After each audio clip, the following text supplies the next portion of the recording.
saying goodbye to LittleBigPlanet 3. A second dose of Deliverance.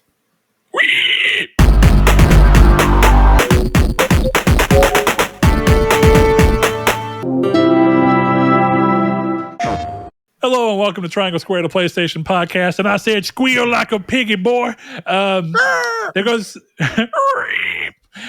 your second dose of Deliverance already there. If you haven't watched the movie Deliverance, don't start now. Watch it at your own Holocaust peril instead. Yeah, do one of those two. Anyway, welcome to Triangle Square, the PlayStation podcast. I'm your host, Brett Beck, and alongside me, as always, is one Mr. Chris Figs. Chris, let the people know how you're doing today. Just dandy, Brett. How are you? I'm doing well. So we're going to get into something that I'm going to kind of let you, I'm going to make sure I spearhead this back into you and make sure that you are comfortable with any of what we talk about. But we keep hinting about a little bit of a project we've been working on, which we just spent the last hour doing before we finally just started to record. So we'll get into that today, and maybe the jig will be a little bit up. If you were worried that it was porn, B-Raj already figured it out. But step, bro, I'm stuck behind the PS5. I was trying to change the Ethernet port and I couldn't do it. This is a podcast where we look at gaming and the games industry through the eyes of being PlayStation fans. But of course, we play and or praise or chastise the competition as we see fit. So hopefully that is up your alley, and if you think something as good is happening across the aisle, then we're ready to talk about it. But we're also going to talk about Kingdom Come Deliverance 2 coming back around to give us that other dose of Deliverance. Some uncensored versions in all regions for a game that, by all means, you would have thought would have gotten the censorship hammer. Some news for some upcoming beloved sequel to rather a beloved indie. Some bad news for LittleBigPlanet 3, unfortunately, and a little bit more talk about Amazon's excellent Fallout series. But before we do that, we're going to start the show off the way we always do, where I ask Chris what he's been up to and what he's been playing, and before we talk about what I've been up to and playing, so that we can give each other maybe the next game we should be playing, like I have done from Chris this particular week, or maybe steer you away from something that you thought you'd like, but after hearing us talk about it, it doesn't seem up your alley. So if we can save you some money, great. If we can make you spend some money on something you didn't even know you wanted, even better. Chris. Hell yeah.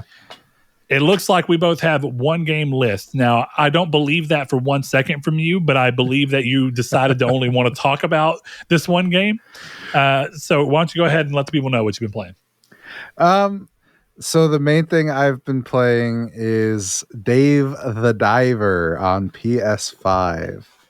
I have discussed this game ad nauseum, multiple episodes now, but I am the furthest I've ever been. I have more thoughts. Those thoughts being it's getting kind of slow. My favorite part of the game is the cooking part, like the running the restaurant part. And that part is the shortest part of the game, which is fine because the crux is most of that is this getting your ingredients around the cooking. But I've had points even today, I was playing a little earlier where I just skipped fishing. Like it's putting me behind a little bit, but I'm like, I have enough ingredients. I don't want to go down there and deal with some of the stuff that I know is going to take me a while. So it's still fun. I'm still going to play it. I'll probably get the platinum. I'm not close, but close enough. I was, close enough. Like 25% of the trophies down. But yeah, there's just like they just introduced this farming mechanic, which is cool, and I get it. But the second I saw it, I was just like, no. It was like that one, because the problem is Dave doesn't move very fast. Like when you're actually controlling him. So, okay, give me a second, because I did download this game when I downloaded the other game that I've actually been playing all week, and I've just not actually been playing this one, haven't started it up yet. But I kind of want to get a general idea. So like there's a game called like Diner Dash or whatever, or Overcooked, games like that. When you're doing the cooking, how much are you actually controlling Dave and doing the cooking? Is it kind of like an actual full-on mini game where you're moving about the kitchen and no? So you're not cooking. You're not cooking. You is it just a menu thing where you're like essentially so you telling make the menu? Yeah. So basically, in that screen, you can check on your. So you set your menus, and in that screen, okay, I have 36 slabs of whitetail shark meat. So you can choose to either sell those 36 shark sushis, or you can enhance your dish. And then that gets, when you make your menu, you can open up for business. When you first start, you have to serve tea. You have to bring the food to the customer. You have to clean So it's like the Diner tables. Dash. Okay, yeah, it's like Diner Dash. It's like Diner Dash. Which I've never played I'm Diner down Dash, for. so. Okay, give me a second. It's been a long time since I've played Dino Dash. I don't even remember what the hell it was on. But basically, you just move around this crowded cafeteria. You bring them the food. Mm-hmm. You pick up after, wash the tables to make sure the whole business is operating smoothly so that people could come in and can continue it. Yeah, exactly. The only difference here is that sometimes you've got to go actually out and do the fishing part. Right. To get your ingredients. And I like the fishing part. But again, it's gotten to a point where there's a lot of stuff underwater and Dave is slow. And to move Dave faster, you have to have these upgrades or, different things you can find. Like there's like these undersea jets. And I'm not sitting here saying that Dave the Diver is bad. I'm sitting here saying that most of my week has been spent either writing or playing Dave the Diver. So I think I've been a little bit like when I'm here on Dave the Diver and I want to get to the kitchen stuff, but I also want to work on what I'm working on. It's been a little bit frustrating, but I can tell you that when I saw the farm thing, I just turned the game off today. And I'm looking forward to playing it after this podcast. So it's not one of these games we're going to drop and never talk about again. Sure. But it was one of those things where I just don't want to have to manage one more thing after doing I don't want to spoil it. So there's stuff in the sea that you start doing that's really cool. But I wanted to get to this one thing. So it might just be a momentary little frustrating thing, but in the end, Dave the Diver is great. I'm just putting out that one opinion that there's a couple of things there that I wish were a little bit faster. That's really it. Yeah, I feel you.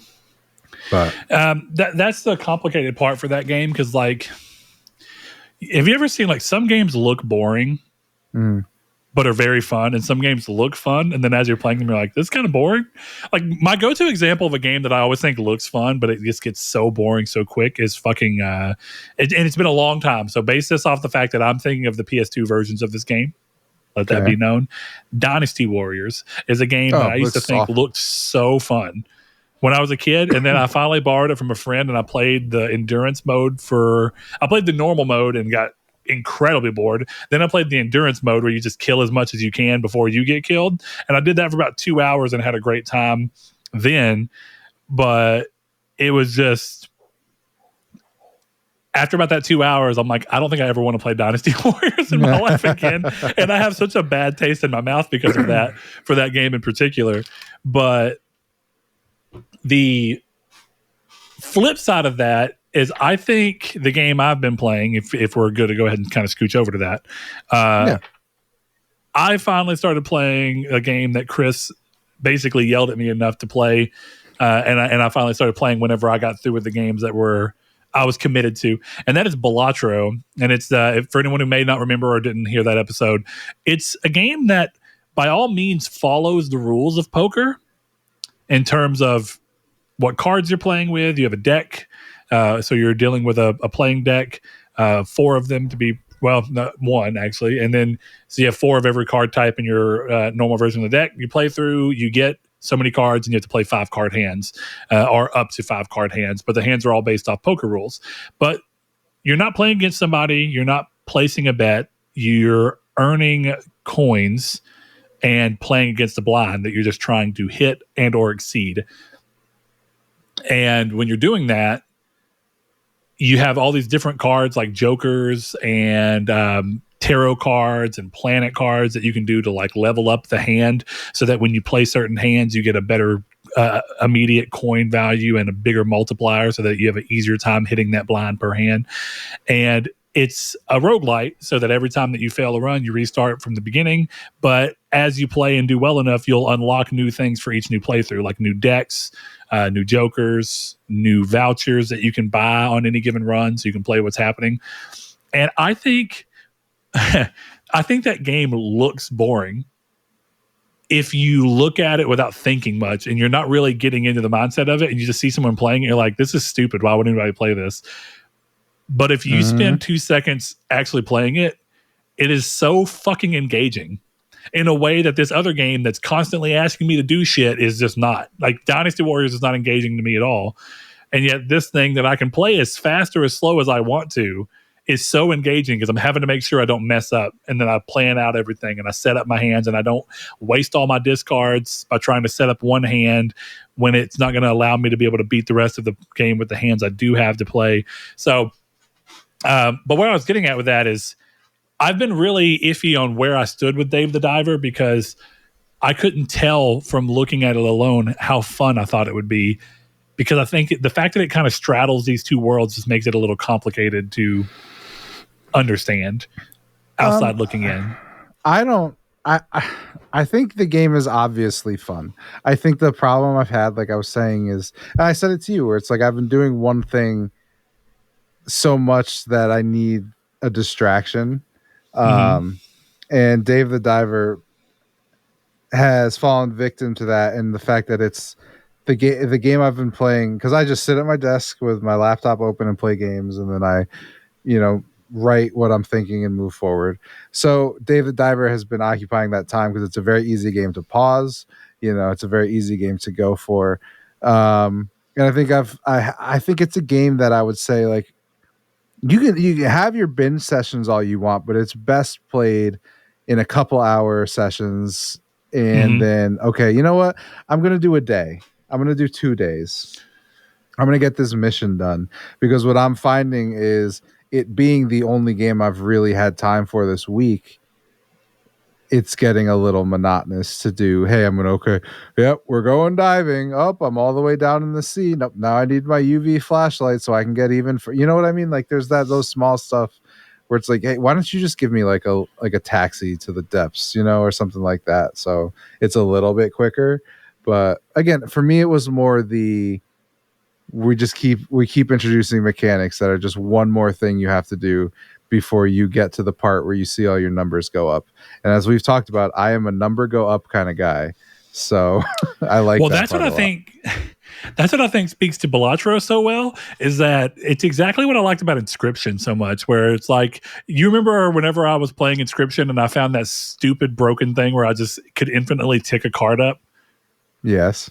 Yeah. And I sent you a screenshot where I had ticked the card's value up so much before I actually even played whatever I was doing, that the value of the card was exceeding far past the edge of the actual card frame, because I had gotten it to such a big number that they didn't design for it to account for that, but the game allows you to keep going. And so I remember telling Chris, like, I found an infinite loop that I'm just seeing how far the game will let me push it. And it was ridiculous. And the same thing happens here. I got into Balatro. I started playing it Thursday during lunch. And the whole idea was, okay, it's a game I can quickly hop into. Because the other game I did play a little bit this week was Dragon's Dogma 2. But that's a game that's really hard, as I spoke on last week, to come home and try and play for 30 to 45 minutes without feeling like I didn't really do much. Because I'm not far enough in the game to where I fully understand it well. So I try to, I'm not even kidding. The only time I played the game this week, the only thing I did was run around city, find some chests, find a store to finally get rid of my rag armor and put on some real armor, and then go through all my people and try and upgrade as much shit as I could. And then I was done, because it was lunchtime and I had to go. And I felt like all I did was min-max my character for 30 minutes. Sounds about right. And it was like, yeah, was it a bad time? No, but at the same time, is it the type of content that probably makes all the other people who are in love with Dragon's Dogma love it? No. And so the difference for Balatro is that Balatro is a perfect game to come home, play for 30, 45 minutes, see how far you can get in a run. And if you're doing great, it's a really easy game since you kind of play it at your own speed to just turn off, come home, reopen from rest mode, and keep going if you want to. And so Balatro has been excellent. And what's funny is that one of the great things about roguelites to me is that all of the best roguelites are games, like I did this with Dead Cells, I did it with Hades, so where even though they're made to be played in short bursts, would you consider Dave the Diver to be a roguelite? It's really not. It's just it's got some of the same it has elements. Short burst gameplay elements, but it's not really a roguelite. Well, it depends on what you mean. Honestly, the more I think about it, it's a roguelite. Okay, so can you fail the business and it shut down and you have to restart from day one? No. Okay. That's what I would have thought Dave the Diver being a roguelite would be. No, every time you go, the fishing is a roguelite.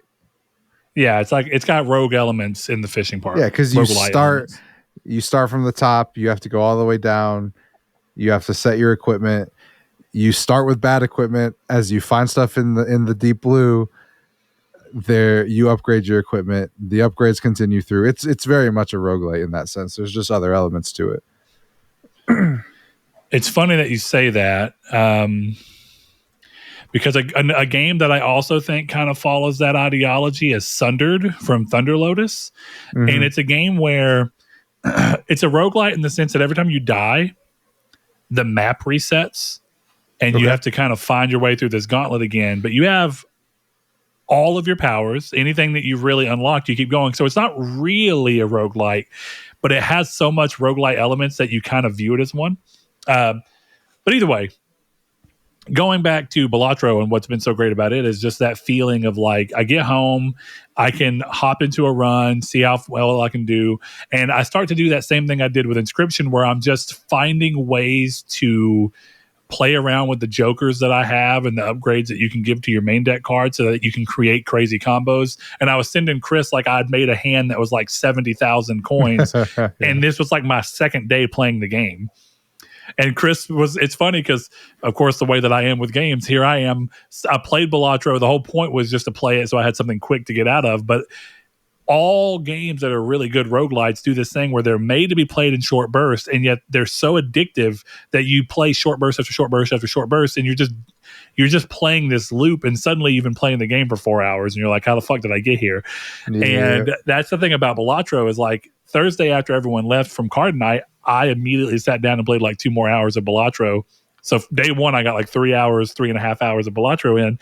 And by day 2, I'm messaging Chris with broken combos that I'd found. And Chris was, I beat the game, or I beat one run of the antes on the second day. And Chris was like, before I even happened, I told him I was on ante 7, and he was like, or I beat ante 7, and he's like, you're going to beat the game before I ever even got anywhere. And then I was like, two minutes later, I was like, yeah, I already did.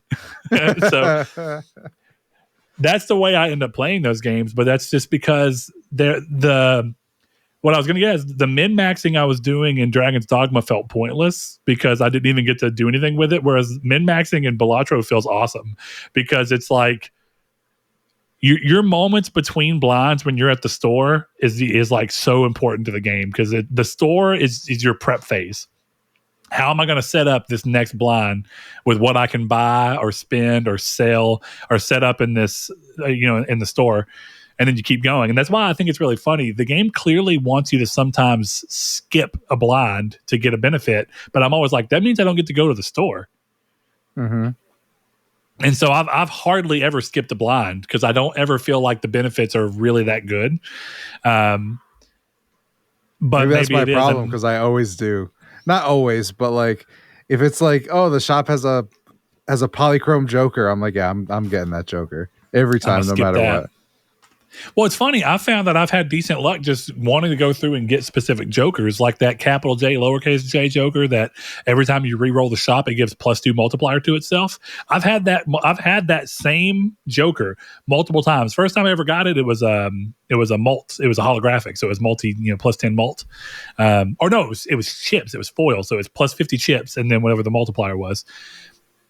And what I found is it's so easy to just build up, or it's relatively easy to build up with other Jokers, the ability to get more money so that every round you're getting $30, $35, $40, and then you're immediately re-rolling as much as you can so that you can build up the multiplier on that card. And I've had that same Joker 3 different times at a plus 100, plus 116 multiplier.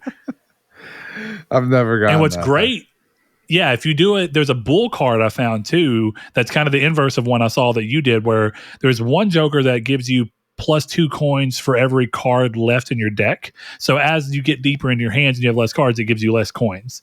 Yeah. But I found the inverse of that. It's a bull, and it was foil. So it gave me 50 coins immediately. And then it gave me 2 coins for every dollar I had. But I had the To the Moon set up, and then I had a voucher that lets you get more interest, double interest per round. So I was able to get $20 per round in interest only. And then the bull had it to where you get 2 coins per dollar you have. So I have some cards where I could, like, you know, I had the one where you can discard a card and it'll give you money if it meets the rank that it asked you to discard. So mid game I could be discarding cards to get more money so that I get more coins from the bull. And then the multiplier from my reroll multiplier Joker would just set up a crazy turn of events. And that's the first time I ever beat the game, was that combo right there. Yeah. No, I mean, and when I beat the game, I beat the game at lunch on the second difficulty, Red Stake, where you don't get any money reward for beating the small blind. Really? From that difficulty. And now I'm doing green difficulty, Green Stake, where it applies Red Stakes thing as well. So I don't get any money from the first blind, and the blinds the blinds scale much quicker. So you're at what normally would be like a blind 6 small blind is what you're getting at like blind 4. Okay. Wow. So stuff like that's coming together. And I just love that game because I sat there for like a couple hours of the night. My wife was just like, why would you do that? And I had to explain to her, and she was like, this game's kind of interesting to watch. I was like, I know, but only once you start getting into it. Yeah. Once you realize. Yeah, man, that's crazy. Like, this wouldn't be a good game to show on GameStop TVs while someone's checking out, because they're going to be like, why would anybody ever play that?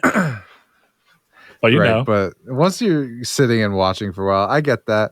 I need to just sit down and give it a shot. Like I was saying, I've been focused on other things in the past week or so.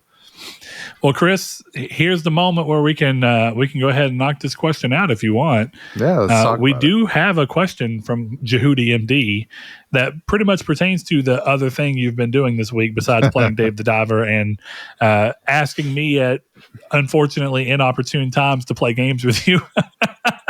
I pushed this week. You have pushed so much this week. And it has not been the week to do so. So I apologize for that, Chris. But yes, over on our Discord, which you can get to in the description below, whether you're watching on YouTube or listening on podcast services, you can hop in there. And where we do question collection, we had Jehudi MD, longtime listener. He said, recording early, I see, because we are recording a day early. He says, you keep mentioning a project that you and Chris are working on. Any sneak peek, games related or outside of that? Chris, this is ultimately your project that you brought me very severely close in on. And I have a 49% stake in the card game. Yeah. No, I'm just joking. Anyway, so yeah, go ahead and give your side, and then I'll kind of fill in whatever you don't get to. No, so I mean, I just said it, right? Like, we've been building out a physical card game. I don't know that we've landed on a name necessarily, but the lore is around what I've been working on kind of on my own this week, which is a book I've been writing in the fantasy genre. So we've taken stuff from there and stuff that I don't know how it would even work into it and put it into a physical card game that is, I think, takes a lot of inspiration from video games, I would say. That was my inspiration around it, not including Marvel Snap, talking more about old school Final Fantasy or Chrono Trigger. It's almost like circular things anyway, because honestly, video games took inspiration from old school board and card games. And now we're just kind of circling back around and being like, oh, this was kind of cool. We're going to, inspired by this video game to do something that's not a video game. Yeah, exactly. So the big project between me and Brett is the card game. The big project for me and kind of Brett is my book. And we'll see. Maybe one day we'll be moguls of some big internet conglomerate, or 15 people will read my fantasy book that doesn't go anywhere and play this game that doesn't go anywhere. Who knows? That's kind of the stage we're at, but that is the project. I don't know. Brett, what do you think? Yeah, I think just to give a little bit more, it's something we've been working on for about 4 months, 3-4 months. Something close to that, yeah. Yeah, and so it's kind of just something that we do in the background. And if you've ever been part of a creative process, I think anyone could know that any creative process is very time consuming, but it's even more time consuming when it's something that's at the scale of trying to figure out a mechanical foundation for something. Now, I'm very happy to say that I feel pretty confident that we are rapidly approaching and have gotten to where we have most of the mechanical foundation that we're going to work on. That's kind of where you split hairs with each other depending on what you kind of envision something as and what the other envisions it as. So there's a lot of designing of cards. There's a lot of designing of the actual way the cards look, how they play into the lore of what Chris is writing, and trying to give room for what Chris is writing to stand on its own, but for the card game to be able to reference it and hopefully minimize how often they fight each other, while realizing that a card game is still a card game and it's got to work as a card game, even if it means that it fights the book a little bit. So yeah, you can't see them off to the side, but we have prototype custom game mats. There's a box with prototype custom cards that have actually been professionally printed that we're playtesting with. And I am very hopeful for the game. So far, playtesting has been very good, and a very small group of friends that we have that have been playtesting it. I'm looking forward to getting Chris a set of cards so him and I can playtest it, and we can bring a little bit of our ideas a little bit closer together, because by nature of Chris being further away and what this is, it's often when him and I are talking, it's a battle of concepts. Whereas whenever I'm talking with my friends who are physically playing a version of the game with me, it's us actually talking about something in action. So yeah, it's been really fun, but it's like, so since Chris and I work and we work very different schedules, we spend a lot of the day kind of back and forthing in this private Discord channel that we have, different ideas for both the book and the card games. And as we both have time kind of coming together and checking in on what people think about what cards. And so almost every day that we go to record, it's one of the only days Chris and I have had much time to physically talk in an environment where we can see each other and hear each other. And we can really hash out some of the things that we either disagree strongly on or that we need more understanding on. And it's been quite the process, but it's been very fun. It has. And so far, this is where I want Chris to be able to play test. I think once he can playtest, I think he'll get an even more sense of reward than he currently has from hearing all the different playtest feedback that we've been getting from the group of people who have been playtesting it. There's nothing like looking at cards that Chris and I have designed and being able to tell Chris about a crazy combo that I pulled off with a bunch of cards that we didn't intend to play together. And cool. That's the magic. There's a lot of I'm sure you may get this less because I'm not telling you, but you'll bring up cards that I've designed and be like, this card was really sick. And I was like, fuck yeah, that's my baby. That's my little Robin. And I get that, right? Whenever I come up with something and it turns out to work really well, you have that sense of pride where it's like, cool, my idea works and it's really good. Yeah. And that's that's the interesting part with it, right? Where you have the card game difference. And then for me, knowing Robin, who's one of my main characters, is a good card, is like, oh, that's cool. Because I know I have we've talked about it before, where I have a different sense of the characters than you because I'm writing them and you're making cards. Sure. So there's that little sense of oh, I'm glad she's good. But it does breed into this kind of interesting diametric design that we're going into, where I come up with a character like Vesper kind of off the cuff. And then you just kind of really like this random character that I came up with just as a tie through to a card or to a series of cards. And then you kind of just go, cool, I'm going to put him in the book. And I like that because it's like, I was thinking about the character in a way different way, because I'm really just thinking about, I'm thinking small chunks of lore, that are through lines of cards. So I'm thinking like 1 to 2 sentences of lore that you can kind of loosely tie together if you squint and turn your head a specific way. Mm-hmm. And you're over here kind of going, well, that's a cool idea, and this is a cool idea, and here's how I'm going to drastically change it or flesh it out. Yeah. And that's been fun. So to answer your question, Jehudi, yeah, there's your sneak peek. I would say it is games related, but because Chris and I, this is something else I've never really talked about a whole lot on the show. Years and years and years ago in high school, and actually in junior high, every school system is different. Junior high for our area is 7th and 8th grade, and then high school is 9, 10, 11, 12. I Same. was doing in 7th and 8th for those 2 years, we had East Lab classes, and Game Maker, which is a common game editing tool, is something I have experience in making games in because I started messing around with it as my class project for the year. The teacher ended up buying my license for Game Maker for me to keep going. And then I remember in 8th grade, as I was continuing to work on it and work on a game, I would get called out of class to go to East Lab to help another student who had decided to make it his project for that year and get into it. And so she would call me so I could help problem solve things he was dealing with on gaming side and trying to figure out how to make it work in the program. So it was great because I had a group of friends and I was making the game while they were kind of just giving little input. And then one of my friends, she was just our playtester. So I'd finish the game, or I'd finish something in the game, and then I'd do, playtest, and it would bring up a playable version of the game, and she'd run through and see what she could do. And we all got A's that year, just from me wanting to screw around making a video game. So Game Maker, a lot of people don't realize this, is actually behind a lot of games that people really enjoy. If I'm not mistaken, Game Maker is behind Hotline Miami 1 and 2. Mm-hmm. Game Maker is behind Death's Gambit, one of my all-time favorite games. So there's a lot of indie games that use Game Maker Studio, and I think that's pretty sick. That I do have a little pocket of knowledge around that, but I haven't kept up with it. I am very computer savvy, but with that in mind, Chris and I can't make a video game. Yeah, we don't have the funds to pay someone else to do it. We don't have the know-how right now. We don't have the time to have the know-how. So what Chris and I can do is put our brains together and make something that I can just print on paper that's relatively budget friendly.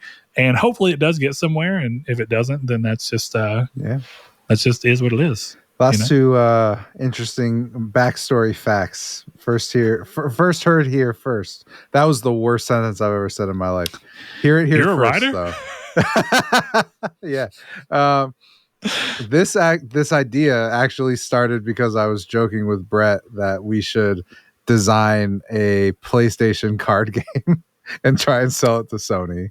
So that's how that idea happened. And then I don't know if anyone noticed, but my icon on Discord has been my main character for probably 6 months now. Yeah. I really love that that's how a lot of creative processes come together.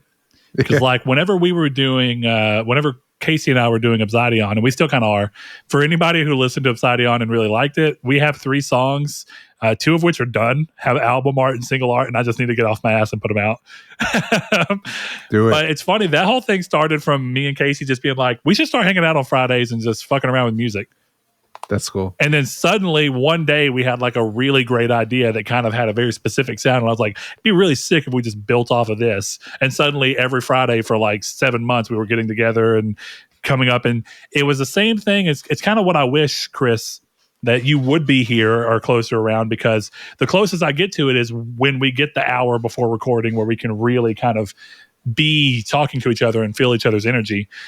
Because what I really liked about Casey being here is almost every song that had a really fucking cool moment in it. And it was almost always an accident.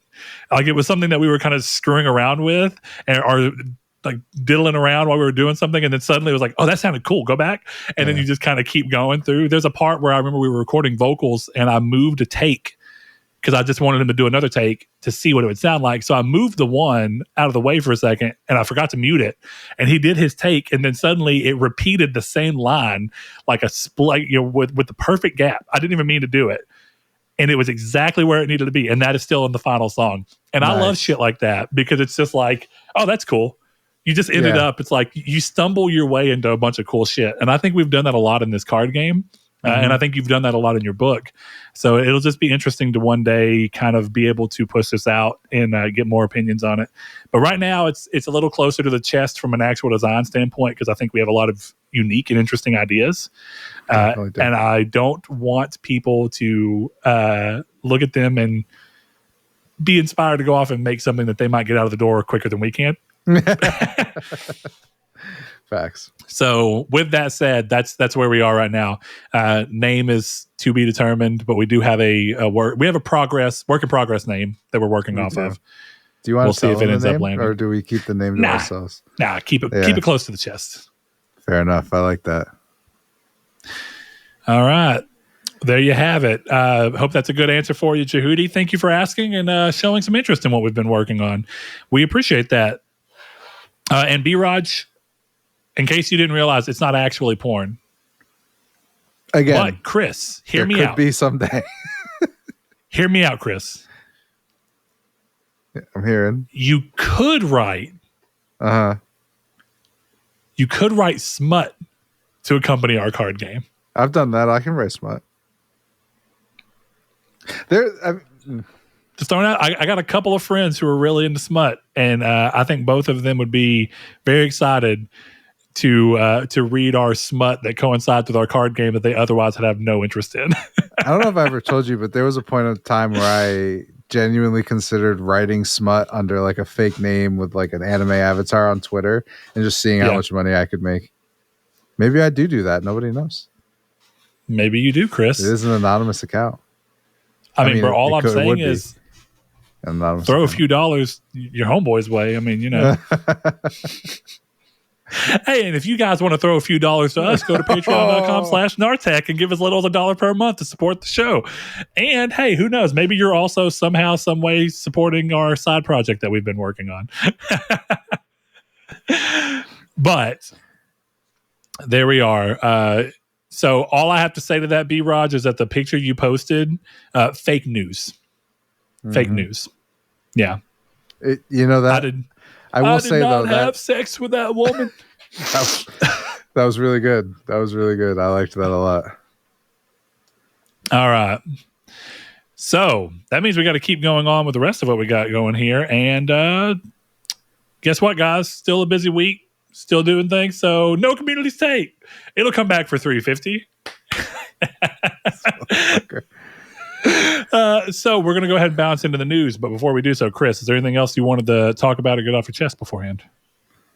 No, not really. I think I'm good. Taylor Swift's album is bad. I'm pretty mad about that. All right. I need to run and get my phone charger so I can be charging my phone while we're doing this, because apparently it's died. What's going on? Because everyone loves T Swift, and then suddenly I feel like a big portion of her of people who I've known that loved her are kind of just like, yeah, this new album's not it. But I remember this big like speech that she gave about how this is like her best album and her seminal work, and how she just felt the need to write. And I've seen so many people be like, eh. Yeah, so I remember. Fill the population in. My favorite response to that is like, you felt the need to write, but I didn't want to hear it. I don't know. It's not the worst thing I've ever heard. She's definitely made worse albums, but I was left disappointed by the cringe.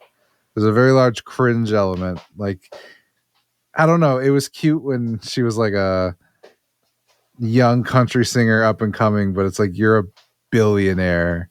Why are you talking about this stuff like you're in high school? And listen, I'm a Taylor Swift fan.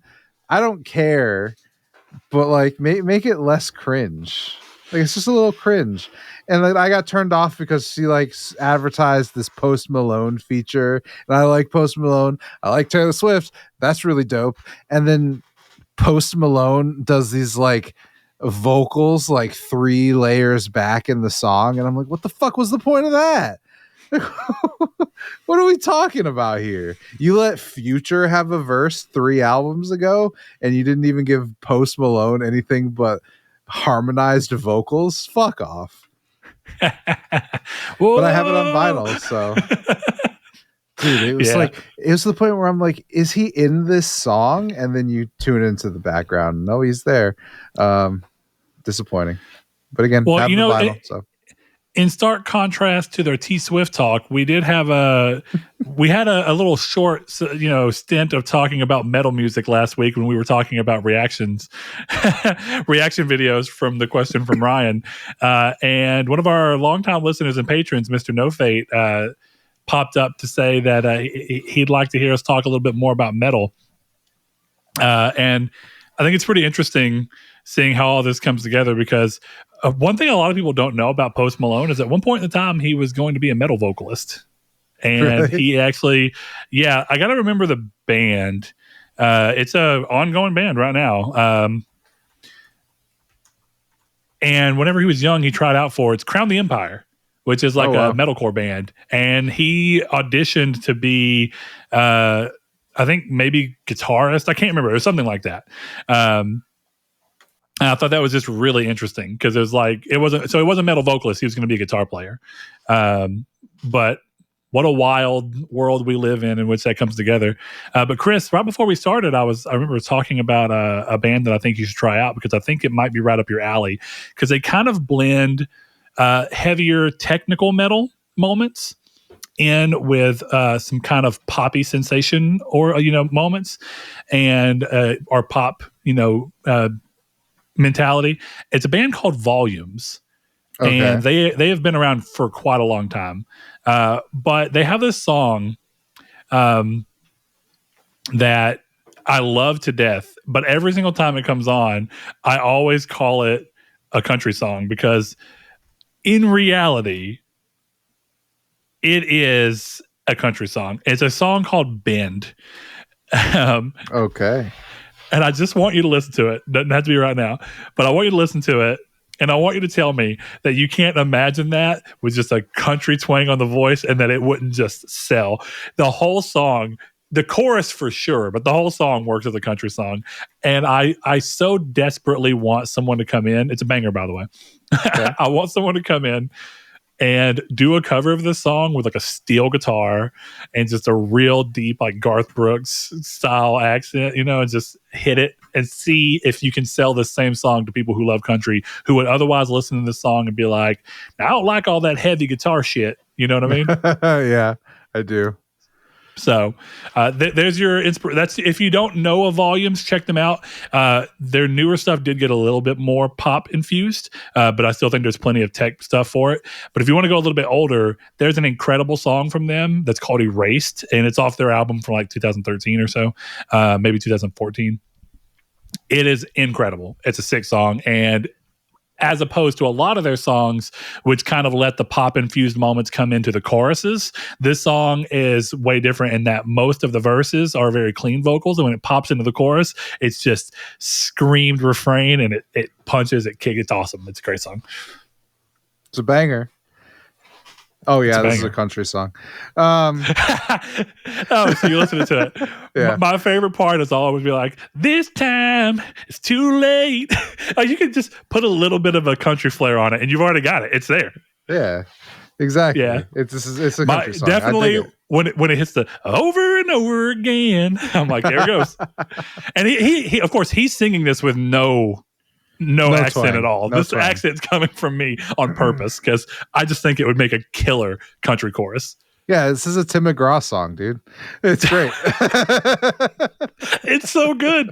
And last band I'll throw out there, we were going to go see Bad Omens, which I wouldn't be surprised if you've heard of them because they've gotten pretty big this year. I don't really have much interest in them. I think they're fine, but we were supposed to go see them in October, and the show got canceled as soon as we got to Dallas. So we ended up spending the weekend in Dallas. Well, they rebooked the show, but since it was Bad Omens tour, the band that was with them that I wanted to see, Era, ERRA, which are also an incredible band, they did not get booked back into the show. So up until this past week, I thought we were just going to go see Bad Omens, and I didn't really care, but my wife wants to go see them, and my friend's wife wants to go see them, so it's like, whatever. But they announced a band that I deeply love, that way smaller, Invent Animate. Intervals? Invent, Animate are on the bill now, and I love them. And my wife was like, hey, this band called Invent Animate, just got added to the bill. And she showed me an album cover that has the white wolf. And I said, yeah, baby, look by the TV. And I have a snow globe that is that album cover where That's it's sick. the album cover is a flat, a wolf walking through the snow. And they just turned that into a snow globe and the bottom is snow and it says invent animate and it has and I'm like, isn't that fucking, she's like, oh my God. I'm like, yeah. That's awesome. So I'm fucking hyped. I love whenever, like, I'm willing to see Bad Omens. They're fine. But I'm usually at any given concert, I'm usually there and rooting for the band that hardly anyone knows. People know Era. Era's not anything new. But Invent Animate's a much smaller band, and that's who I was hyped for. So Nice. That's who I'm still hyped for. But I'm torn, Chris, because even though they're not booked on the same show, Era is playing in Dallas the same weekend, the night after we see Bad Omens. And I think I'm getting too old to do 2 concerts in a row. No, do it. Keep that youthful energy, bro. If 40 is the new 30, 30 is the new 20, you should do it. I should try it, right? Yeah. Well, we'll see. If it was a seated concert, you bet your ass I'd be there. Because there's nothing like seeing the small band, right? We went to go see Spirit Box, and what was the other band? I can't even think. We talked about it last week. Intervals. Intervals is the band I love. After the Burial. Of course, everyone's there for those two, and here I am, fucking stoked that Intervals is playing, and I'm like, let's go. I started listening to Gojira recently. Oh, Gojira, yeah, they're awesome. Yeah, they're dope. I like their stuff. All right, well, there goes your metal moment of the show. Apparently, that's a new segment. I like that, the new segment, the metal moment. Preceded by the Swifty Corner. No, and for some reason, by if you've the Tortured Poets Society. There you have it. Love that. So cringe. Also, just because shameless plug, if you've not listened to Absidion and you want to listen to it, it's on all streaming services. ABSIDEON. I'm terrible at naming things. Don't ask me why I named something that's so fucking difficult to remember and keep up with and spell. But there you have it. If you want to go check out the EP that me and my buddy put out, there's 6 songs that I think are all bangers, and I'd love to hear your opinions on them. But moving on, talking about games again, let's get going. We have some news. As has been the case, news is not crazy this week. The first thing we're going to start with is pretty tame, but it does bring with it some interesting implications, because I think a lot of people would have landed on thinking this game would have been censored in some capacity. But since they're working so close with Sony, that might be why not. So Shift Up, the developer behind the announced Stellar Blade, which is coming out at the end of this month, is going to be out and completely uncensored in all regions. So they confirmed today that every single region will have the same version of the game on disc.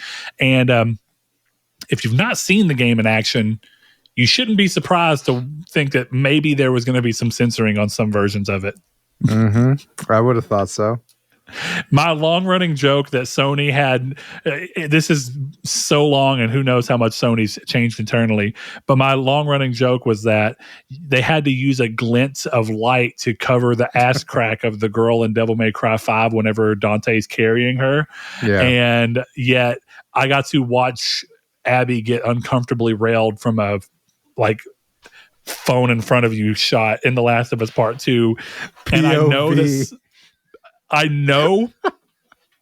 just know that someone at Sony was like, yeah, but ours is art. Yeah. I just fucking know it. I deep in my bones know that someone had enough pompous attitude to be like, yeah, but Devil May Cry 5, him carrying this almost killed woman with no clothes on and after this crazy moment of battle, that's not art. That was gratuitous. But this right here, this look of pain in Abby's eyes as you watch this man thrust her from behind, this is art. What a game. Honestly, both. I do like The Last of Us Part 2, but Devil May Cry 5 is also a fucking banger of a title. I know you were chastising The Last of Us 2, by the way, but it's a fine game. Best gameplay of 2022. 2020. God damn, it's been 4 years. Yeah, no, it's Jesus. Time is a flat circle. It's depressing.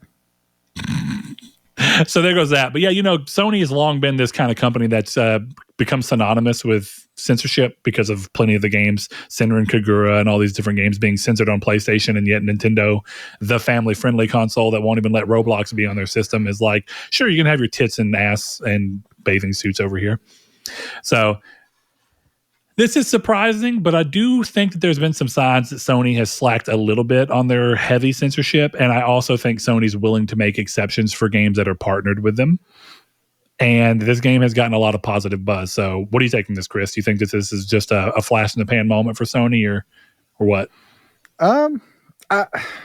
It's one of those things where I'd be curious to see what happens in the future, because it would seem a little hypocritical from them to censor anything else after this. I'm not sitting here saying like this is a porn game, but if you're not going to censor Stellar Blade, then like you're not going to censor. You really shouldn't be censoring anything, especially not ass cracks. Well said. I can see an argument for face cutting, maybe. I guess I can't see the argument, but devil's advocate works there more than it does here. I actually forgot about that game. Yeah, Martha's Dead, I believe it was. No? Yes. Yeah. Martha's Dead. And the sad part though, that game probably isn't very good. Like I haven't heard a word about it other than that, but I desperately want to play it. Just because it had controversy. It's in my head because of that. So they did him a favor. The fact that you remember it to this day, despite the fact that you haven't played it. Yeah, exactly. It's the same with like Abandoned, right? Like I still think about Abandoned. So like it must have been Kojima and the game got canceled. It must have been Kojima and the game got canceled. Like what else could that have been? Unless that was like long-term advertising for. Could you imagine? See, I keep saying every time we talk about Abandon, I start with "Could you imagine?" But could you imagine if when he shows the first trailer for that new spy game he's making, and it just opens with Hassan Karaman going, "You thought we abandoned the idea? You thought we abandoned? Well, we did. It's called, I don't know, Insight now, right? What is it called? Insight? Insipid? Damn, something like that? No, it's something with a P, isn't it? It's a made-up word. Physant? Something like that? Physant, yes. Yeah, Physant. Physant, yeah. Yeah. Genuinely, that would be the funniest thing they could ever possibly do, is bring out Hassan Karaman to be like, y'all motherfuckers thought. What would be so funny at this point is if Abandoned wasn't anything in relation to that. At this point, I would just go to Hassan Karaman and be like, can I just give you $5,000, $10,000, $25,000 for the rights to Abandon and for you to do a cameo video where we make it look like this entire time this was a build-up for Physant? That would be great. Oh, man, I hope one day Jason Schreier tells the story of Abandoned. I really would like to know what the hell that was. Dude, I still wonder how many people actually stuck around for that fucking... So I'm sure most people heard we ended up doing a dramatic reading of the leaked script for Abandoned, but we did it at the beginning of the show and we gave it like full-on audio treatment with like audio cues and hearing things and little sound effects and whatnot, and we gave different voices to different characters, and it was fun. But in that same episode, if you listen past the end of the outro for about 5 seconds after the outro music ends, the exact same dramatic reading starts, but the entire thing is with Donald, Goofy, and Mickey. Do you remember what episode I think it's just Goofy and Mickey, but I think there's like a one Donald line where we just went like or whatever. I do not remember what episode this was, but it's probably titled something Abandoned. I want to know how many of you actually listened to the fucking end, and if anyone heard that. I don't even care if anyone heard it. My plea for a long time was that if that game got made and moved forward, that they would put that in as a hidden audio file that you can find in the game. And I was going to petition for that to be in the game. I was going to do like a change.org thing and have everybody sign my petition. That or threaten Hassan Karaman somehow. That was my favorite thing was when we did midweek matinee. I'm sure you remember. I would always not, because I did the editing for midweek, and I would always just start recording in the middle of our conversations. And then if you listen to episodes of midweek, after the credits is like probably 10 minutes of just random audio of us just having a conversation. It's pretty fun. There was some good stuff in there. Man, The leak is so stupid, and yet it's so hard not to just want to laugh about it because it is. It's quite funny to sit there and read this piece of paper and be like, how the fuck did someone lead to this? And I remember there was like the zero cell, and then it sounded like someone trying to write Metal Gear Solid who didn't have enough, like who wasn't deft enough to handle it. Yeah. And I remember it was like, in the dramatic reading, we were like, zero cell, huh? And I kind of gave it like a David Hayter Snake voice. But then whenever we did the other thing, I think I did it like goofy, like, oh, zero cell, huh? Yes, that's exactly what you did. That I've listened to it because I remember it was great. Yeah, it's so stupid, and the grammar was terrible on it. But there was something that was like perfectly engineered by AI computer simulations in real time. It's one of the stupidest things I've ever done, and yet, haha, I love it. There you have it. So I'm trying to look up the script again. What a goddamn classic that thing was. I just tried looking it up and couldn't find it. So do what you will with that information, but it is recorded in perpetuity in our episode. Which episode remains to be seen, but that's okay. Continuing on, the next piece of news we have here, Warhorse Studios has announced Kingdom Come Deliverance 2 set to release later this year for the PlayStation 5.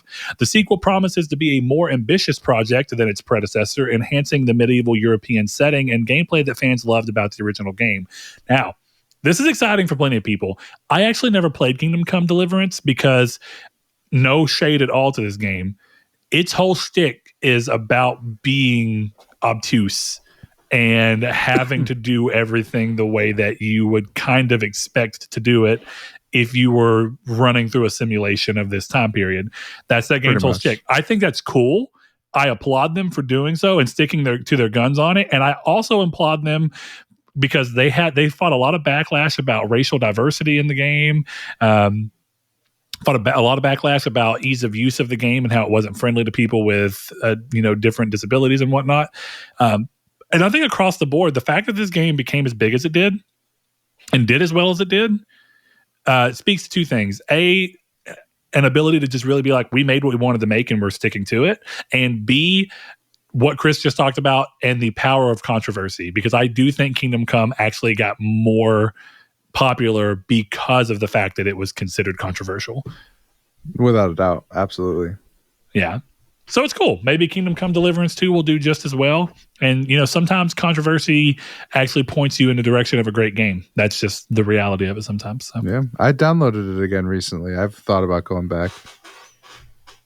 Well, there you have it. Next piece of news. Another significant announcement was the release date for Darkest Dungeon 2, set for July 15th, 2024, for both PS5 and PS4.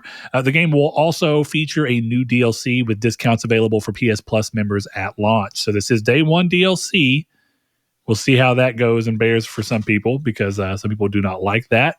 But I think we're at a point in the industry where day one DLC, as long as it doesn't obviously feel like something that could have been included in the game, which, let me take you back there for a second. Because Chris, do you remember at the height of the, and I kind of understand it. We're not there now because that's just not quite how it works. But do you remember disc locked content versus downloadable content? I do, yeah. I remember that. I think Mass Effect 3 was one of the games that had something like that. Mass Effect 3, I think, is probably the most egregious example of this, yeah. Because there's a DLC character that if you play the game without that character, the game makes less sense. So it's very clearly a character that should have been there, and they put as DLC. And from what I understand, that character was on the disc, but he was only in the game if you paid to unlock that disc content. Yeah, correct. Yeah. That's pretty wild, man. That was a weird time for gaming in general, because that was back when Sony and a bunch of other publishers were toying with the idea of online passes, where if you bought a game used, you had to spend $10 to buy a new online pass. Mm-hmm. I wonder if you could get away with that now. I wonder if that was one of those things that was too early. Not to be that guy, but I'm very curious. I think you're right. But the reality is that sometimes things come too early and they don't do well, and they should have. And that's unfortunate for the industry. And then sometimes things come too early and they don't work out and people fight back against them. And even though they may work in the industry now and people may be more willing to do it, publishers are so scared from the response the first time around that they're just kind of like, we'll figure it another way. Oh, you're muted, Chris. Arguably, they already figured that out by just making games that you never quit playing. Yeah. What I was saying when I was gone was I wonder if this had worked, if we would have seen a less of a need for microtransactions, and that would have been curbed a little bit. That's my only curiosity, right? It's a monkey's paw thing. No online passes, $20 skins for Fortnite. Yeah, you know. I'm sure it's not that 1-to-1, but it's just a curiosity. Well, my curiosity, and look, I understand the hate about it, but I also actually understood what the publishers are saying. Like, we don't see any money from a secondhand market. So the one thing that we can do for games that blow up from an online standpoint is get you to pay us so that you can play that online component. So we're at least making $10. Right. That's as much as a lot of people hated it. That's one of the less egregious things that I think our publishers have implemented. I didn't think it was the worst idea. And it was weird because it was in contrast to the fact that at that point in time, Sony was doing the thing where if you bought a game on PlayStation 3 that had a Vita version, that you got the Vita version at the same time, cross-buy. And that even went to PS4 for a lot of indies. Like if you bought, Titan Souls on Vita, you got it on PS4 and vice versa. But what I do wonder if that would have stuck around. I wonder if games as a service would have taken off in the same way, because I almost wonder if games as a service was a response of being like, okay, so if we can't make money off of people who want to play a game online and willing to pay us between it, then what if we make an online game in which the only way to play it is through downloading it and it's free, but if you want to get the best experience, you're going to continue to spend money with us. And it kind of, like you said, it makes you wonder. It's almost like a butterfly effect thing. If one thing changed, where would gaming be now?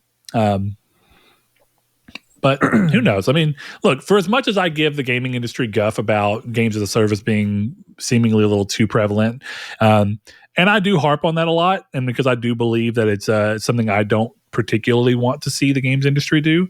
But at the same token, if I'm actually going to chastise anything in the industry right now, I'm going to chastise the fact that games are just ridiculously long and expensive for no apparent reason most of the time.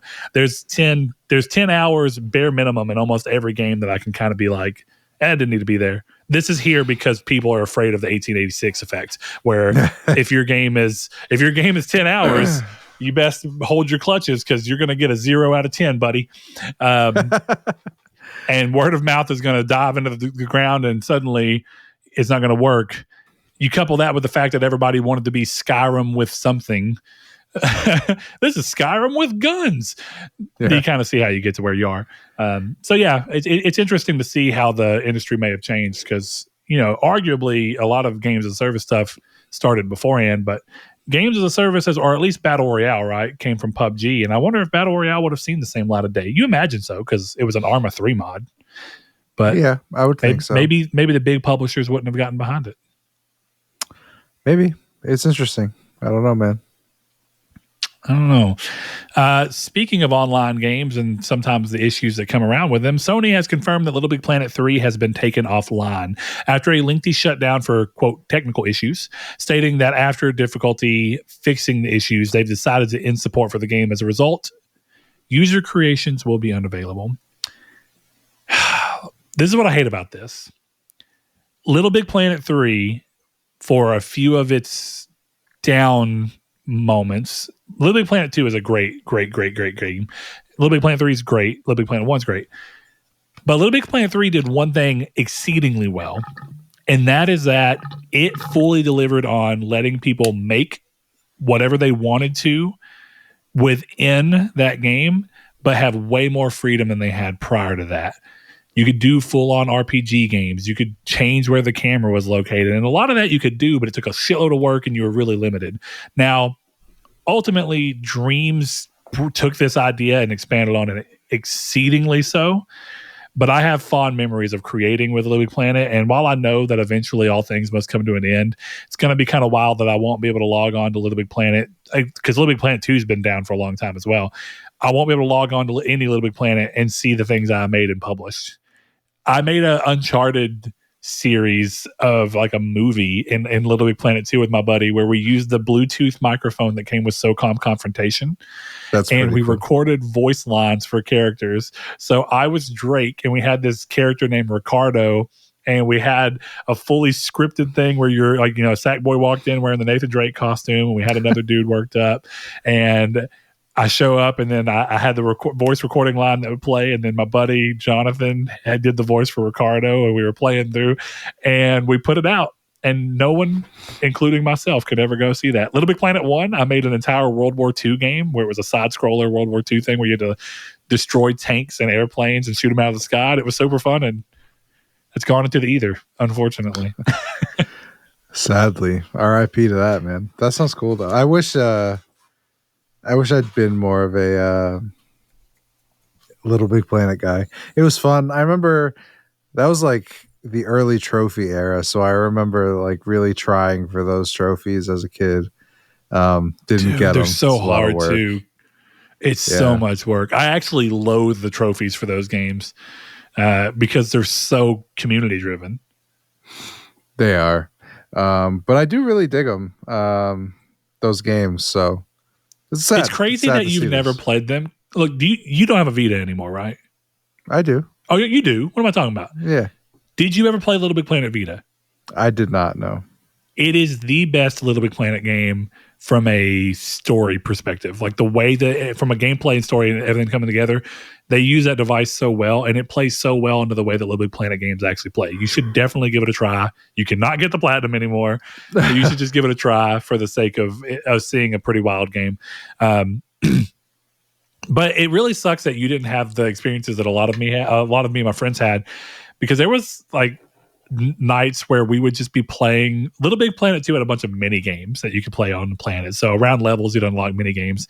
And there was one that was basketball, and it was a flat level with a bounce pad on each side and a goal. And there was just a sponge ball that would bounce, and you'd have to grab onto it and then hit the bounce pad and try and angle yourself into hitting inside of the goal.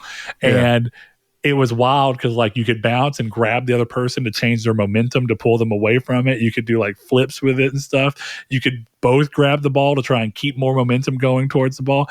And I remember that being like peak online play because you can matchmake with random people. We would be sitting in my room that is now my daughter's room with the TV on, sitting in the floor with headset on, crying, laughing with these other two guys that we match made with, just playing basketball for 4 hours.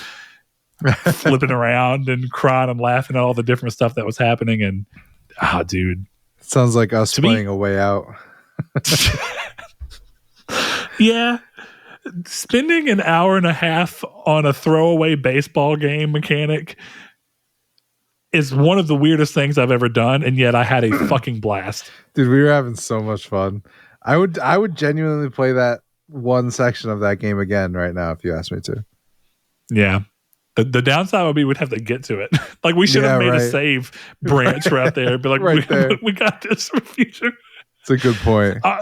I'm glad it wasn't only us though, because as Chris and I tried figuring out who could hit the ball the furthest, because there was just this thing where you couldn't see the ball, but the ball could keep going and it would measure in distance. And we started going on Reddit and seeing who else had decided to really push and see what the furthest score ever was. And I think Chris and I found one that was like 1 yard longer than what we had hit. Yeah, the longest one we found was 1 yard longer than us. Insane. Killer. But that's one of the things I love about gaming is when you just find a way to make a game fun that was never the intended way. Yeah. Like when you can get that out of a game, LittleBigPlanet feels like it's supposed to give you that.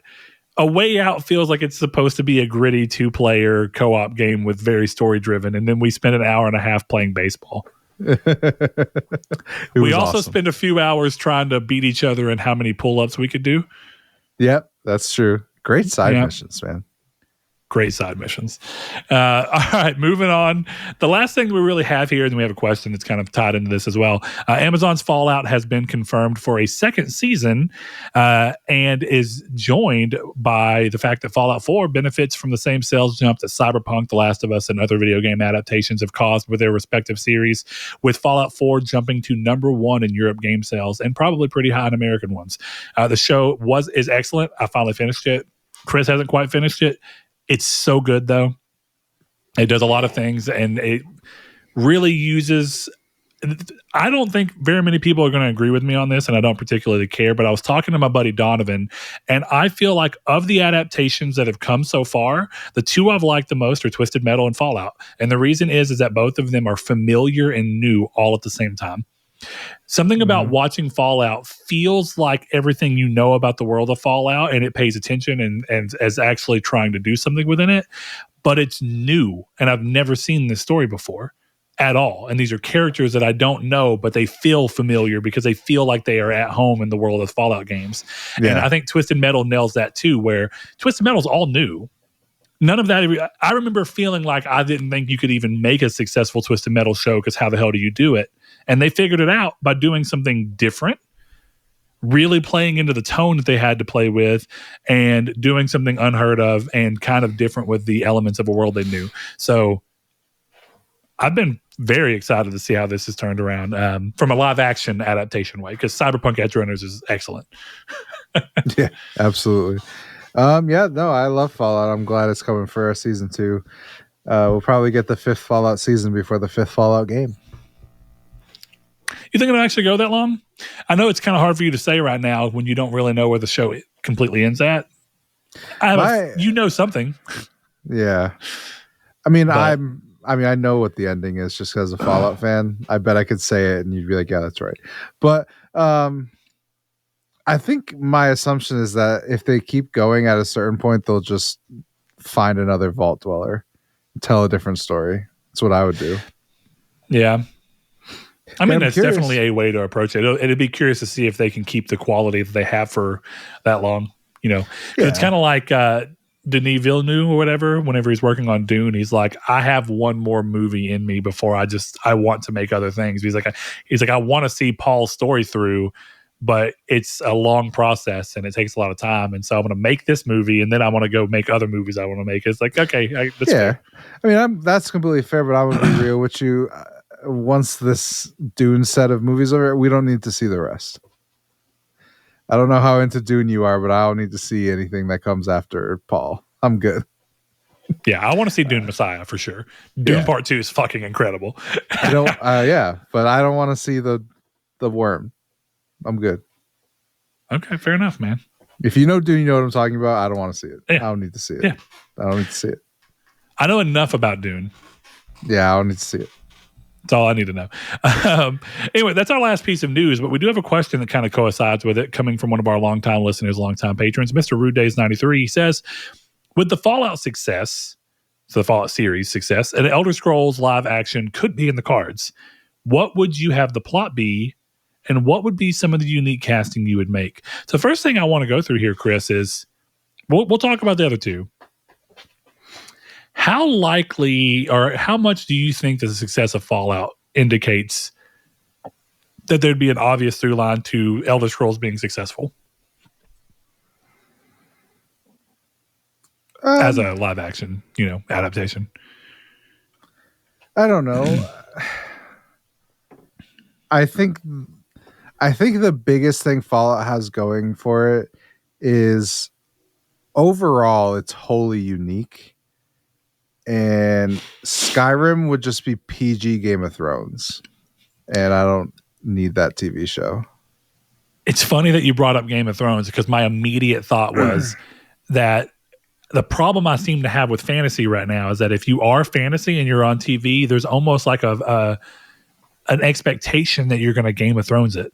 And I don't really want Game of Thrones because, don't get me wrong, Skyrim and the world of Tamriel actually has a lot of interesting political disrest. Like we were talking about the Thalmor Embassy right last episode, if I recall correctly.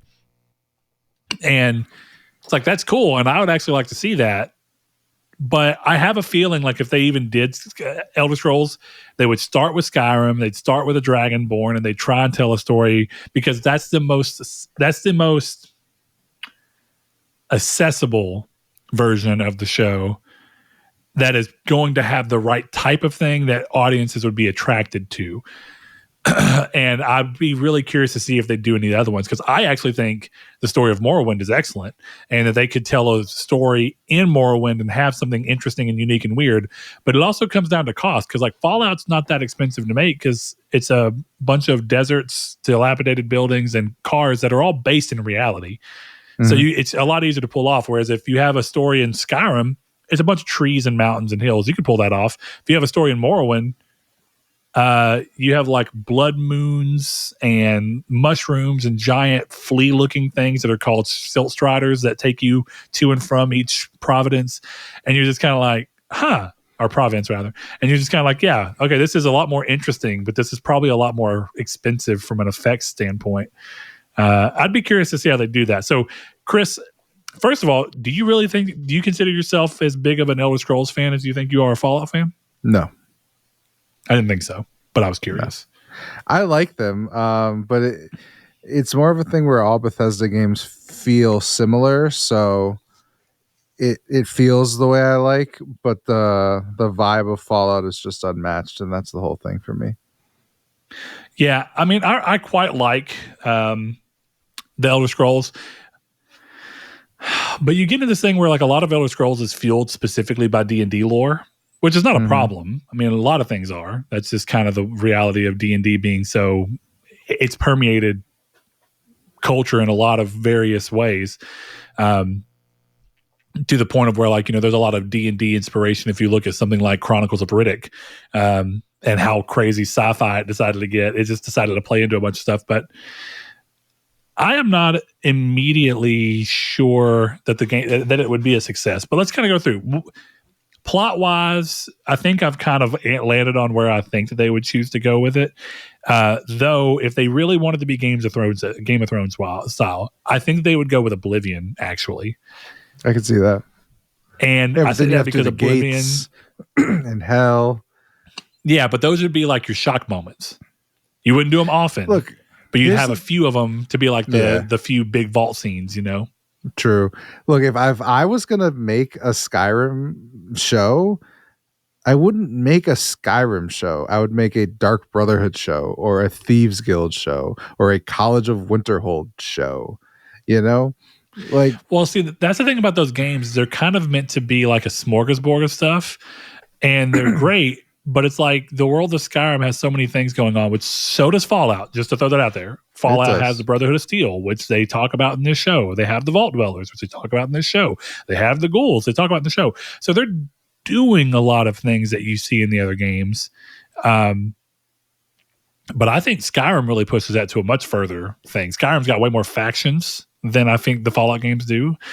Side content, I think, is arguably more structured and has more variance in Skyrim than you see in even like Fallout 4. Fallout 4's got a lot of side content, but not all of it feels as faction driven.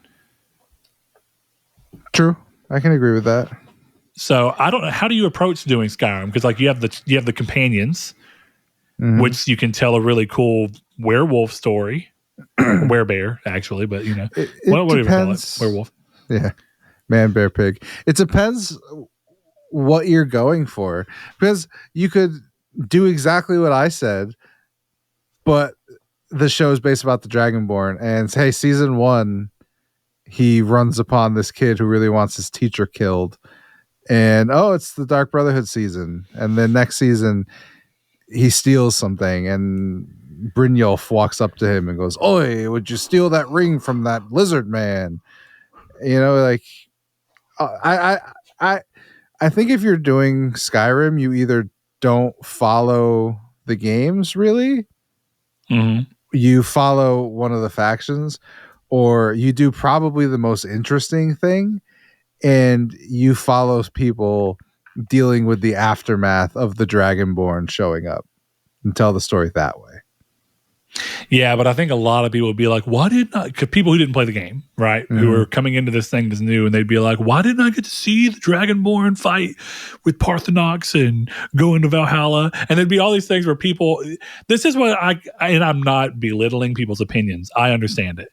But this is where I get into that thing sometimes where I'm like, I don't want to see the thing that the game already nailed just recreated in live action because the game did that. I don't care, and I know that's different because it's difference of audience too, but I'm specifically talking about fans who have already played the game and then just want to see it recreated in live action. I'm like, but you've seen it. You've watched Parthenax fly you up. You've fought Alduin inside of Sovngarde. You've done all this stuff. You rode to the top of the Dragonshire and you went through and fought all the different dragon priests and whatnot. I think that game does a great job of giving you that spectacle. For me, and what I would personally like to see, like you, show me something after that. Show me something way before that. Show me the foundation. Show me how the Greybeards are formed. Yeah. Go into the lore of how. Greybeards. Fuck it. Show me about the first time Alduin was around. We got a little glimpse of that. All we got was a little bit of a flashback scene when you're looking and peering through the Elder Scroll, where you learn how you can defeat Alduin and see the rest of the prophecy or whatever. Show me that. Show me the battle that started in which humans had to slowly drive away the dragons and try and push Alduin back. That's cool. Season 2, show me how the Greybeards come from that. Yeah. It's such an open world that there's so much interesting stuff you could do. For me, I think the biggest issue with Skyrim is just it doesn't have the vibes, man. Like, that's the thing with Fallout. Fallout has vibes. I don't give a fuck. Like, the ink spots, just the world, the way it is, the handies. There's so much vibes in Skyrim or Fallout. And I think the thing with Skyrim is you could very easily see if you told me Game of Thrones took place in Tamriel, I'd believe you. And I think that's the reason why it doesn't have the same level of vibe. Because I don't know, like, I don't think there's a single movie or TV show I've seen that looks like Fallout.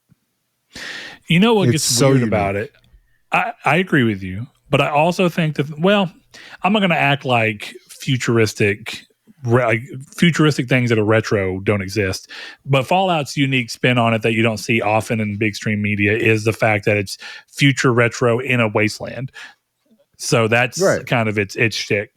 But I agree with you in the sense that the problem that you would have in going with Skyrim is that the Skyrim world and story and the dragons is the most popular one.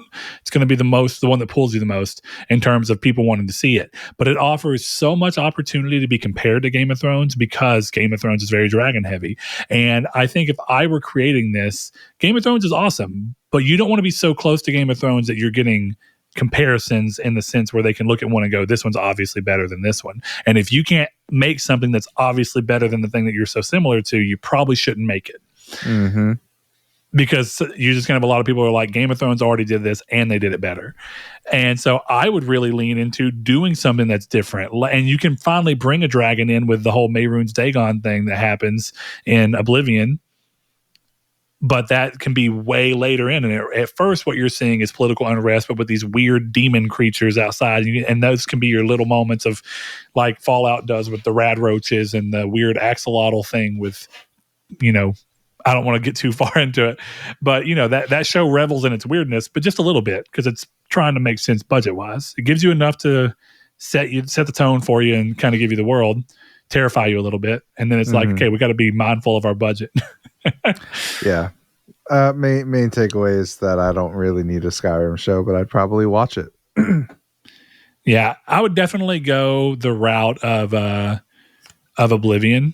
I think is the most, because it's still going to be cheap from a perspective of when you're just walking through Cyrodiil. It's just green forests. It's not that complicated to make, so I think I'd go that route. Casting wise, there's a part of me that would want Sean Bean, just because I think it's hilarious, and because if I'm not mistaken, Sean Bean was actually in Oblivion as he was. He's Martin. the he's Martin. Yeah. He's Martin. Septum, whatever his name is. Yeah. So that would be funny because he's in everything that's even remotely like that. He's in Lord of the Rings. He's in Game of Thrones. But he always dies, which means he should be the guy. Be the emperor. No, he should be the guy who goes, you're awake. It's funny because that's, why can't I think of his name right now? He's part of the Imperial Rolf War. or whatever. Rolf, right? No, it's he's the guy who shouted the emperor down or whatever. Stormcloak, Ulfric Stormcloak. Yes. Man, look at that, digging out that Skyrim knowledge. No, I was actually going to say Sean Bean would make a great Brynjolf. Yeah, he would. Who would play the jester guy? Do you remember who I'm talking about? In the Dark Brotherhood? The one in the Dark Brotherhood? Yeah. Oh, that's a good one. That's a really good question.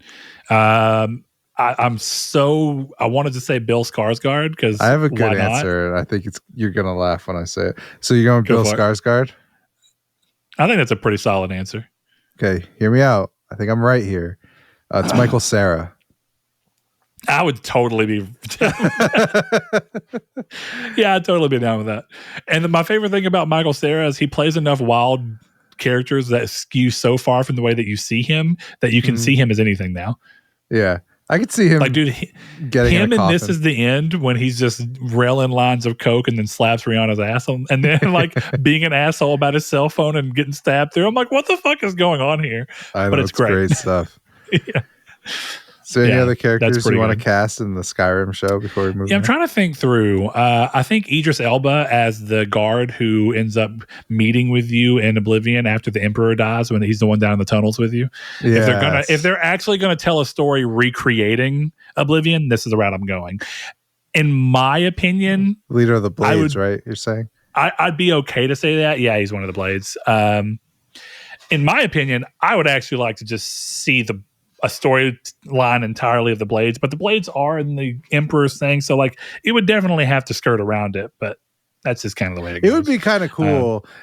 It would be one of those things kind of like how Gotham ends, where it would be kind of cool if you follow one of the Blades and then it ends with you guys going into the prison. That would be a cool way to end the show. That'd be kind of cool. Yeah, that would actually be interesting. That's the thing about those games, though, is like, right, anytime that you have a game where it's kind of like this chosen one setup, it gets complicated because it's like, well, the story is so based around this idea of a chosen one. And Oblivion, both Oblivion and Skyrim do that really badly. I think that Morrowind is the best, that you're just a random dude who got off of a prison boat on this continent, and you're free. I'm not a chosen one fan. Yeah. I am and I'm not. I understand how it plays into a lot of interesting ways to make a game feel like you can do whatever you want to in it. And it kind of makes sense as to why you can be a master at everything. But as you know from a lot of the games that I love, kind of like Greedfall, I like to be limited in certain areas because I think it feels more role-playing oriented. But you know, it depends, because sometimes there is like power fantasy. One of the things I really liked about Anthem is that there are times where Anthem just felt like a power fantasy. And it's like, cool, this feels sick. Definitely if you play Anthem on easy, because if you just want to go in for a power fantasy, hop in, drop the difficulty to easy, go do a mission, and just fucking slaughter while you're flying around the air. And you're like, I am the fucking man. I am God. Hell yeah, brother. Yeah. So that was a difficult question, because I think a lot of the casting is going to come around to what do you choose to actually show? A lot of the times I just like the idea of what they did in the Fallout show, where there are some touchstones of things that you are familiar with, but the rest of it's just a believable story set in that world. So, I think it'd be cool to have a story that had somebody just interacting with a lot of the Daedric artifacts and having to deal with the Daedric gods coming down to them. That'd be pretty fun. I think that's a cool way to go about it. But I'm going to go ahead and say that I don't feel strongly that we're going to see the Elder Scrolls come through as a TV show, realistically. I don't think so. I mean, Todd Howard kind of shut it down. Oh, did he? Did he make a remark about it? Yeah, he was asked about it, and I think what he said was basically, this happened organically, and that hasn't happened organically. Yeah. Well, you know what? We got a couple more questions, and we're going to wrap this show up real quick. We have one from Josh Ayers.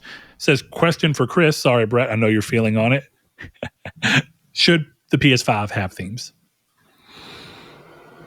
My answer is complicated because my answer is yes, but also I don't think I would use them because I think the PS5 UI is designed a very specific way that is not conducive to themes, which is why it does not have themes. But I know people want them, so I hope you get them. But given the design language of the PS5, I don't even see why people want them really.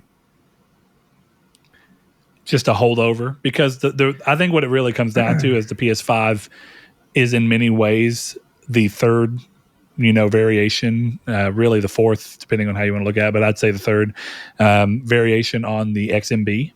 Mm-hmm. And I think that a lot of people's favorite things about the XMB is themes. But that made sense when you had a system that took forever to load and it was really trying to be everything. Your smart TV does everything for you now. You're not usually going onto your PlayStation to watch Netflix. You're doing that by hitting a button on your TV. You're just interacting with your game system for games more often again than you were in that weird time period for the PS3 and the PS4. And all those had slow hard drives, so you weren't supposed to be on the screen for a while you're waiting for things to load and download and do all these things. But quality of life has kind of taken there was never a need for a theme, but there was opportunity for a theme. Yeah, and the opportunity has been dwindled considerably, it feels like. Well, to me, like, I look at the PS5 UI, and I feel like the only time you'd ever see a theme is when you look at the like power button and the settings button, because it's showing your games and it's showing scenes from your games and all this kind of stuff. Where like the theme I used on PS4, I paid for it because I thought it was fucking hilarious, and it was a theme that every day it was a different picture of breakfast food. I thought it was fucking hilarious. So that's what I used, and I miss it. It was very funny, but like I just don't see where it would fit, Yeah. Some of it is depending on who you are as a gamer too. I love themes and I would like to see them come around too, just because. Why not have the option? But I quite enjoyed being able to see all that when I felt like I had a little more time to spend on that. Because of my life, my own gaming habits, and the PlayStation 5 just being a much quicker console that gets you in and out of games and ease of switching between games that you've recently played with the switcher and whatnot, I noticed that I don't see the main menu of the PlayStation 5 very often at all. Because most of the time I'm playing a game, I put it in rest mode, I start it back up, I keep playing the game. I don't switch games very often, not nearly as much as you do. So you would have more opportunity to see it than I would, and that's still pretty low in reality. So that one's interesting. We got one more question, and then we're going to be out of here. Comes from another patron. Look at that, all the patron love today. Stingray X says, what has been your favorite convention to go to? Gaming convention, I assume, if any, and where do you plan on going to next, if at all? Mine would be PSX. Nothing like spending time with fellow PlayStation fans. Good memories. Take care. Stingray, take care as well. Listen, PSX is definitely mine. Chris, I don't know if you ever got to go to any gaming conventions. I think you're located in a position where's PAX North in relation to you? Isn't it somewhat close to you? PAX East is in Boston, which is about 2 hours PAX away. East, that's what I meant. Yeah. That's not far. Yeah, I could see. So you could go and do that if you really wanted to. I could, yeah. It never appealed to me because again, this is what you get for listening to a guy like Colin Moriarty, but it just sounded like a miserable experience. Not the being with people, but the waiting in lines and the COVID or the PAX plague. So it never really appealed to me, but I also never had people who wanted to go with me. So it was always a question of, do I want to go to PAX and not talk to anyone, or do I just want to not go to PAX? Now I think it would be a situation where if you messaged me out of the blue and were like, hey, I'm thinking about going to PAX East, you want to go? I would go in a heartbeat. But yeah, for me by myself, I've just never had the opportunity or the means. Closest I came was I almost went to Sacred Symbols live in New York. Like that would have been the closest I would have come to it. So yeah, for sure. I think I like conventions in theory, and a lot of that comes from the fact that I do like a lot of games that are not very known, and I have a penchant for playing games and enjoying games that are not as big on people's radar. And those conventions, definitely like PSX, had a lot of indie booths set up where you can just walk around and see people and play games. Like I remember playing Celeste in a much earlier form than it ended up releasing in, and it looked very different. It played quite a bit different, but I got to play it. No one else was at that table. I played Super Meat Boy Forever, or whatever that game that was an infinite runner. Played it. Talked to the guys who made it. Thought that was really interesting. I played Chasm at PSX. No wait. It's just a little roguelike that came out on Vita and PS4. Awesome game. Had a good time with it. And I liked that aspect of it, plus meeting up with people. But there is a difference, right? Both times I went to PSX, my buddy Blaze came with me. So you already have that immediate, like, okay, even if all I do is go and experience these things with one other person that I know, I'm good. But they also act as a slight social lubricant to kind of be like, okay, it's easier to talk to more people when there's already a group. We were already doing the podcast by that time as well. So I remember when we went to PSX, we had a couple of listeners who happened to be there and were like, hey, can we come see you and find you? And that was cool.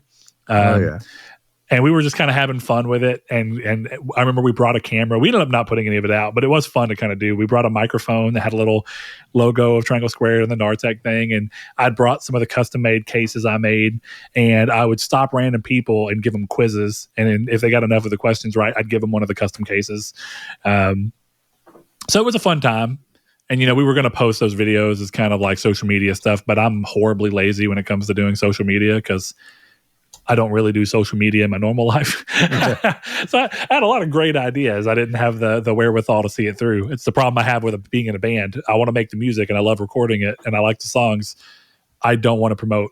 I hate doing it. But those were fun, and it's cool because, Ryan, I was able to meet him in person whenever we went. That was fun. That was a great time. That's awesome. Yeah, go screw around, see him and John. Go hang out, eat dinner with a group of people after hanging out. It was just cool. I met another person who ended up becoming a listener while we were eating breakfast at a Carl's Jr. there. And we ended up talking, and I was like, hey, man, I don't know if you're interested, but I do a podcast every week. And he ended up becoming a listener and being a patron for a long while and stuff. And Nick, I hope you're still doing well. I just thought that was cool. It's one of those weird things where it is a good environment because one of the things about being in a convention, definitely something that's so specific to be PlayStation, is you kind of know you automatically have something in common with everyone there. Nice. And it's a little more scaled down. Because like PAX, you're a gamer and you have that in common with them, but what if it's a majority of people who play on PC? There's a bigger potential rift between you and the other people. Chris, now that you've been doing the show, I mean, if there was going to be a convention that you'd be likely to go to, I've thought about going to PAX. Would PAX East be something you'd be interested in actually messing around with? Absolutely. I would love to go. It would just be more of like, I don't want to go by myself. Yeah, for sure.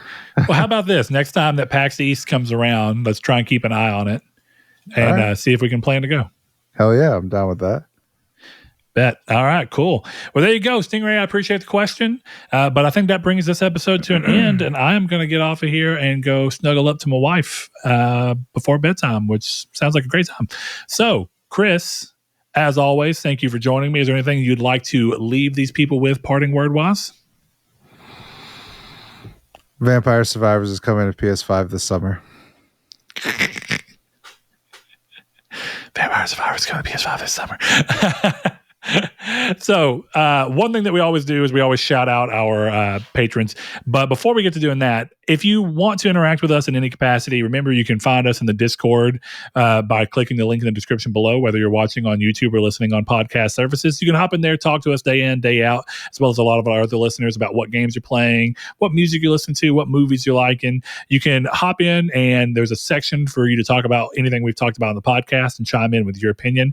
There's a spot where we do a call to action for questions and topics you may want us to talk about. Hop in there. But if Discord's not your bag and maybe Twitter is, you can head over to Twitter at Triangle SQRD. Follow us on there. And hopefully keep up to date with what we're doing on the show as often as I can bring myself to actually promote like I'm trying to do right now. If you know anybody who you think would like the show after listening to it, please feel free to share it with them. We'd love to have any new voices we can come in. Thanks to everyone who did reach out and give us questions for this week. And next week, we'll be coming back around with episode 350. I want to talk to Saul, see if I can get him to hop on, even for just a small stint, kind of give you guys a actual Saul moment, catch up with him. But with that said, Chris, thank you for joining me. Thank you for having me, step bro. What are you, oh God, what are you going to get off here and go play? Microsoft Word. There we go. The age-old 470 hours Microsoft Word playtime. Oh yeah, brother. Hey, that's the only way, Chris. You got to grind for it. But without further ado, we'd like to thank our patrons who go over to patreon.com/Nartech, just like you can, and give as little as $1 per month to help support the show directly so that we don't have to dip into our own pockets. That'd be covering the cost of hosting the show, buying gear, or who knows, maybe flying out to PAX East. With all those things in mind, we like to shout out every one of our patrons as a way to thank them for making the show possible. And with that, we start with Duh Overlord, Spencer, Brandon Edwards, Alex, Barry Rogers, Stingray X, Matt Tubbs, Easton328, Aztec King, Lecheon69, The Lord Corgi, Bailey Robertson, Mark Schutz, Cypher Primus, Kyle Grimm, Rude Days 93, Kevin Bacon Bits, Danny Villobos, Jehudi MD, No Fate, Josh Ayers, Derek Porter, Donovan Williams, Matthew Green, and Sean Santaroo. Thanks to each and every one of you. We'll see you next week.